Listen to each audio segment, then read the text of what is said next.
Some basic operations of Pro Tools. You'll want to move things around without being locked to a grid. A grid lock is more appropriate when you're working with music, bars and beats.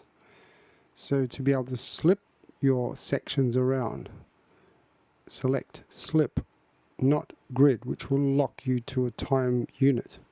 Slip mode, then you can reposition elements anywhere that you may want to place them. You may also want to be in time code rather than bars and beats when you're working on a project like this, which is more sound design. It's not a music project.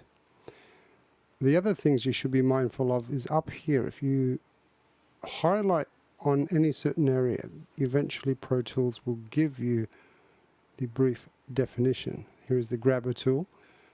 Most of the time you would want to use the smart tool. So the smart tool allows me to perform various functions, such as on the top right to fade out, top left to fade in. And as you move the cursor up and down within that audio segment, you can see that it moves to the grab tool. So experiment with that option up here and experiment with various fades. The other thing you should be mindful of is from Moodle I placed a link to the quick key commands that you can search up for Pro Tools. For example, if I type in cut, it shows me that for cut, use the X key. So if I wanted to, for example, cut this section, then I can just use the X key. Highlight and cut with the X key. Like a word processor, Pro Tools, you can undo or redo, Command Z for undo, and for redo, Shift Command Z. So Shift Command Z